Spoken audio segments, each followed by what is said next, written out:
In this video, traders, let's look at the secret power of a pending order. Stay tuned. Hey traders, warm welcome to you. All right, so I know that most of you probably execute a trade with a market order. You probably see a market moving, you want to get in, you want to get out. You hit the market, you say, I just want to get into the trade. I don't really care about price within reason, and you operate like that. Now, pending orders, they're such a simple thing, and you'll be very familiar with limit orders. You'll be very familiar with a stop order. Obviously, that's a pending order you're using to get out the trade. But getting into the trade with a pending order is something that is so advantageous for multiple reasons. I kind of want to share why. The first thing is it's basically always going to give you a price improvement just by the nature of it. If you're using a limit, that is, rather than a stop entry, you're always going to get a price improvement on the price that you want. Now, some of you might be saying, hey, yeah, but Mark, you might miss the trade. That is true. But if you go back and you look at all your trades and say, or look and think, how many trades have I got that have not gone against me by a small amount, by any amount? And the answer to that is probably going to be very, very few. Now, listen, if you happen to be in a very small minority of traders who literally have no adverse excursion on your trade and it just goes straight in your direction, then fine, you can carry on as you are. But if you're the type of trader who actually has a reasonable amount, sometimes the trades go against you before they come back, then a pending order from a logical perspective of getting a better fill is always going to be a better proposition. Now, where you put that pending order, again, is something you're going to have to analyze and go back and go, well, actually, if you're day trading, maybe you want to put it 10 pips under your normal market entry. If you're swing trading, maybe it's going to be a couple of dollars, whatever it may be. More than likely, or a better scenario, is to go, where is the key level I want to get involved that makes the risk-reward ratio of my trade more favorable? Example, let's just pick up a random market here. Let's pick up, what did I just have up on the Shopify? Let's use Shopify as an example. Let's say you wanted to go long Shopify.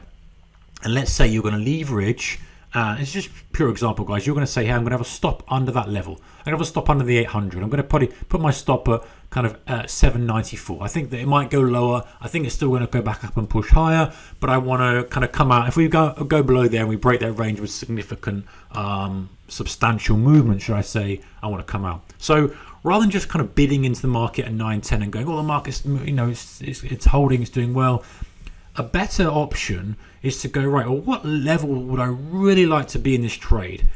Probably a good level, which would kind of trick a lot of people out, would be maybe under this low here. So after this previous kind of multi-day low, maybe under 900 at 890. Maybe you want to be even more kind of cautious and go just under that level. Notice I'm putting it just under levels and I'm putting my stop wider. You want to be at the place where everyone gets wicked out. And this happens to be Shopify, but you could be in Euro USD, could be in anything. How many times does the wicks go through levels and come back? A lot, because you've probably been on the wrong end of them, as I have many times before. So the point is, you want to use that pending order to get in on the wick and then have your stop below it. So a great example would be here. Let's say you don't want to wait for this, you want to wait for it to go lower. You want to wait until it wicks under this low, which is 839, and then pushes higher, but you still want to stop in. So all of a sudden now, you've got a $30 risk, $35 risk, and your reward is a couple of $100. You've all of a sudden created a good risk-reward ratio trade rather than buying it now and having to have a $100 risk and only having maybe a risk-reward ratio 2-to-1. Now, I appreciate you're not always going to get filled on this, but this is where it comes to part two. Part two is you start to gain more control of when you trade. So this almost instantly will eliminate, if you can stick to this, will eliminate overtrading.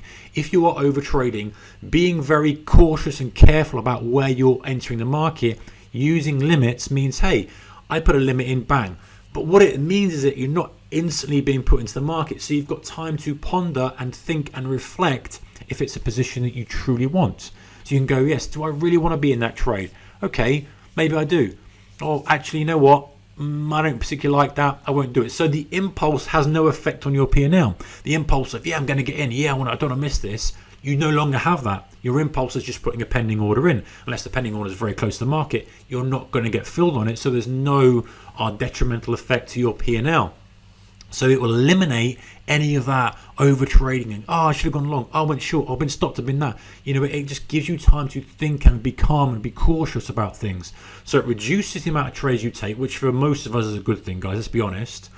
It allows you to combat the over trading urge, and it just gives you the trades that you do get filled on have a better risk reward ratio naturally because of the position of the trade. Now, this is not holy grail. Of course, you've got to decide where to put the limit. Of course, you've got to understand and listen. We don't always get it right, guys, and of course we don't. But you've got to still have a concept of where you're going to buy.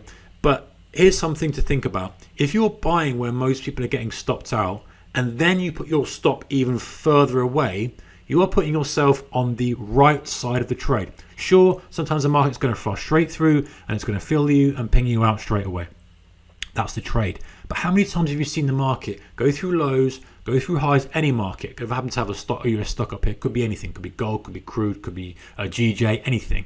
How many times have you seen it go through a key level only to reverse and rip the other way? Many times. So if you're positioning yourself to capture that, as well as aligning with what you consider to be the broader trend and managing your risk and all the advantages of not getting sucked into stuff and over trading, you get into a very, very powerful and favorable position. So try it out, guys. Again, it's something we talked about. We talked about this, the power of the limit order, and how useful it is to not impulsively trade all the time, which sometimes is the real nemesis of many traders. The impulsive nature of wanting to get in, thing that's going high, thing that's going lower, and getting in at any cost.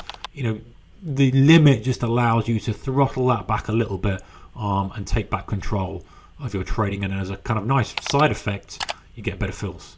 All right, guys, take care. See you next one. Bye bye.